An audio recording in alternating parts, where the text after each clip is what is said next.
There is a type of ad strategy that is so underrated, it is criminal. While everyone else is making hundreds and hundreds of ads and always trying to chase this next hook, this next thing, my team is sitting back, and for some accounts, we are literally making less ads than everybody else. Now, I'm not going to tell you the full strategy, but one of the strategies we're using is the strategy I'm going to show you right here. And it's been around for a long time, but I've looked at hundreds of ad accounts recently, and the number of times I've seen people use it, I can count on one hand. And I know exactly why you probably don't use it. It's because you tried in the past and it didn't work or it stopped working. And that's the problem, because you don't know the advanced way to use this technique that I'm going to teach you right here. Let me just kind of whip the appetite a little bit. So we have what's one ad set doing this one particular type of thing, spending $27,000 a month with the cheapest CPA in the entire ad account, $38 to sell an over $200 product. I love it. Then we have another brand, a very similar story. The cheapest CPA in the entire ad account to sell a nearly $300 product. Beautiful. Then another ad account. Then we have almost the cheapest CPA in the entire ad account. The second best one, still also crushing. And it's all using the exact same strategy, but using the advanced techniques I'm going to teach you in this video. So what are they?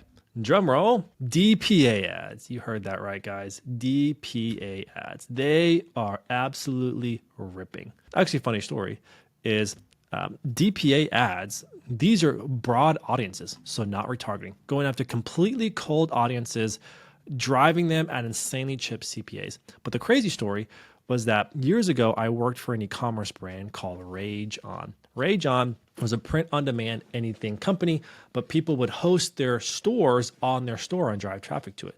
So for example, we had people like Kiss and Supermodels and like Metallica, where they'd put their designs on products that this company would make and host that storefront on their website. But Meta came to us because we were doing so well. And I was running the ad account by the time. It was doing so well. They said, hey, we're testing this new thing called catalog ads. And we're like, we're already using catalog ads. He's like, no, but catalog ads for cold audiences. I'm like, cool, sign me up.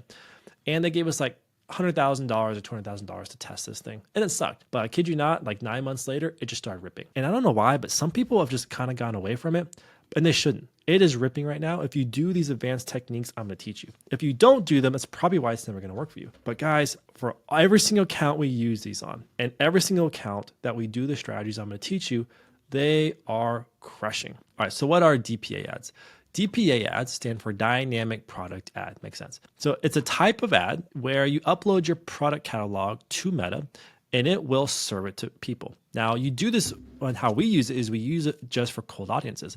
We upload that catalog and we serve it to cold audiences. A lot of people use it for retargeting, where Meta will have it. If someone views a product, you then reserve it in a dynamic product ad and reserve it to those people in retargeting. We won't get into that argument, but what's so great about it is that Meta knows so much about the product and what it sells because it has your full catalog, that it also matches to the purchase events on your website and the view events and the ad content events, add to cart events as well, is that it will take all that data and it will then understand your product, and it will predict what products a cold person or a new customer would be most interested in.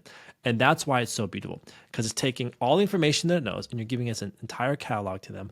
And it is choosing what product from your catalog to serve to what person. And it's amazing. And it's fully customizable. You can customize the entire thing. And I'm going to teach you some of those techniques. But what's crazy is I can make more ads with this one ad than you could ever make. Why is that? Because if you're on, for example, Meta, you can see it's a carousel. But if you're on Instagram, you only see the first carousel and you know you could swipe. So because Meta's rotating different products, I can literally have hundreds and thousands of quote unquote ads where Meta is using its machine learning to find the right product to the right person at the right time for me. And it cranks. So I'm going to walk you through some of my favorite ways to use this, and I'm going to walk you through how we customize it as well. Now, some of the stuff is very easy, anyone can do it. Some of the stuff is going to take some work on your side because it's not out of the box customization. So let's dive into it. So what are some strategies we use to make this really print money? The first one is, whatever you do, don't just upload your catalog without customizing it. Sometimes it can work. And we have a brand right now in our mentorship group. He literally showed me last week. He's like, dude, my DPA ads are crushing. I was like, great. You want a select few without customizing it. Don't screw it up. But if you really want to get the most out of it, is customize it. DPA ads use something called product sets, where you can change, add filters. You can customize them, choose what products, for example, specific types of products and collections, customize it. You'll get so much more performance out of it. I'm going to walk you through some different ways you can do that. So the first way is you can do it based off bestsellers, seasonal drops, items that won't sell, higher margin products, higher AOV products, sizes that don't sell very well. So for example, you fashion brands, if it's a women's fashion brand, it's like the extra, extra smalls and the big ones that don't sell. You can create a product set of just those to move inventory, okay? Or products that have been sitting in your warehouse for a long time. Use those to move inventory, okay? Specific colors and patterns.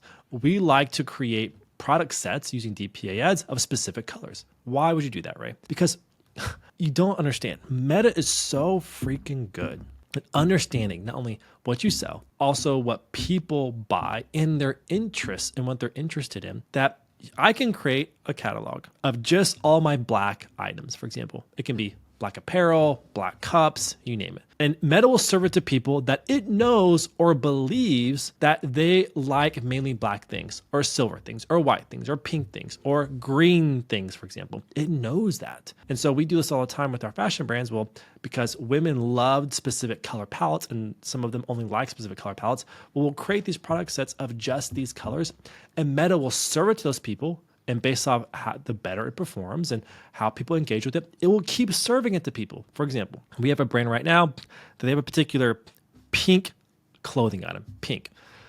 And we create this product set and you should see the comments of people like, oh my gosh, I am obsessed with pink and Meta just served it to me at the right time. That happens all the freaking time. So think about it. You can do that with color sets, patterns, sizes, which I'll get to that one in a second. Do those things. For example, the default way to do this is quite simple. I have a product catalog updated and a feed. So I'm going to do just a random, let's call it spring collection. And the default data inside of Meta are these things: product title, product type, availability, brand price, condition, sale price, age group. And some of the stuff you set on the back end of Shopify, but you also have custom labels and custom numbers. I will get to that in a second, okay? But these are things that you can use based off the data that's available in Shopify or WooCommerce for you to customize it. So for example, if I want to do bestsellers, there's a few ways I can do this. The best way to do it for a bestseller is typically on the back end of Shopify. I've labeled all my bestsellers with the label that says bestseller, okay? Then I can go and I could go to the label. So it could be probably this one, custom label 0, contains bestseller. And it will then choose those products. Now, I don't have a product catalog set up, but it would choose those products. Okay, now don't get intimidated by custom label 0, 1, 2, 3, 4. They're just things that you can associate them with whatever you want. So it's just a way of categorizing. Custom label 0 is going to be bestsellers. Custom label 1 could be women's. This could be men's. It's whatever you want to attach a label to categorize things. Okay. So, or you could do, if you already know your bestsellers and you don't have a lot, you could literally go here and you could do product title is, and you can just start listing them one by one, right? You can pick, it pulls from your product catalog. You can list them one by one, okay? Now, if you have a lot of those types of products, probably doing it by a label will be much easier, okay? But you could also do other cool stuff too. For example, because of tariffs right now and costs, I'm like, you know what? I can't afford to run products that are under a certain dollar value. So you could literally go to here. I could choose product type. I want any product that is a jumper or a mini dress, but also the sale price is greater than $100, right? That'll just help me to make sure that I'm only selling products that make sense. Or maybe we'll do like $75, for example, right? Cool. And it will do that. So it's a great way to add and stack these different conditions and these attributes for you to get the exact product catalog, okay? Going back to custom labels, for example, if I, in the back end of Shopify, I labeled the products that have the highest margin. For example, let's say I only want the products that have a 75% profit margin, right? So it can make sense. So I would go to Shopify, add a label, and I'll show you how you can do this in a second. I would do custom label is any of these, and you could do high margin. Now, I don't have a product catalog set up to do this in the right conditions, but I could do high margin, right? And if I had the labels, it would choose the high margin products. So you can see, you can now do insane customization. Now it's just not about those metrics. You could do it based off of women's only or kids only or specific colors and patterns or whatever you want to do that makes sense for your customer base that you know that this would attract more of those types of people. You can do that. What I want to do next is I want to talk about the strategies. So here's some insane customization strategies. And we're going to get into these in a second. So I mentioned this earlier. Label is anything you want to attach to a product to pull in from your feed. Okay. So it can be anything you want in the back end of Shopify or WooCommerce. And then you can add labels to things. And it's buyer's choice, just a way of categorizing things. Because some people in the back end of Shopify, when they're creating, like, for example, bundles or they're creating collections, they add the labels to the product. And so they can create a collection that says, add any product that has the label of t-shirt and white, right? So you can have a white collection, for example. Other people use labels for like bundles, where if you use a bundling app, you can say, create me a bundle of all of the label of white, for example. But you also have something amazing called numbers in the feed, and it's a custom number. And the custom number can be whatever the heck you want. So for example, what people don't know with these DPA ads is you can use these custom numbers and labels to be whatever the heck you want. What you can also do through DPA ads is you can add these labels to your text. So for example, we have a brand who uses numbers and labels to associate birthstone months. So what we can do in the ads is if it's pulling in the month or in this custom number, the month or the week or the day, because it's pulling in this number, you can, inside of Meta, you can add the primary text of custom number. Because I don't have that, I could literally have an ad, if you set this up right, I could have an ad that says, have an upcoming birthday in February, and it's dynamic. And then my feed, it will only show during that time products that match that particular birthstone. So the point I'm trying to make here is this thing is highly customizable. And I've even seen people in DPA ads, which is nuts, add the weather. So they sync it with weather data, and based off the zip codes that they are targeting, you can run a DPA ad that says, hey, it's going to be 88 degrees this Friday. Make sure you get a pair of shorts. And then there's their shorts that shows the upcoming weather for that zip code. Insane stuff you can do. So some of my favorite stuff you can do is, for example, ads that only show products like blouses that have smalls in stock. For example, what would be the use case of this? Well, a few things. Number one is, again, Meta is so freaking good at serving to the right people. And we've done this a lot for clothing brands, for shoe brands. If they have products that aren't being pushed or don't be pushed as well, and a use case of this would be some of our brands, when they're buying from the manufacturer sometimes lets them choose what sizes and quantities they want. But other times, like, listen, we have these big pallets of this particular type of line that will give you to at a really reduced rate, but it's like all equal sizes. And they'll buy that because it's such a great deal. But what happens is sometimes like the extra smalls or extra larges don't sell out. So we'll create a DPA ad that only shows ads for smalls and then call out, hey, are extra smalls typically the right fit for you? Well, we have a killer banger deal on this, and it only shows products that have an extra small in it.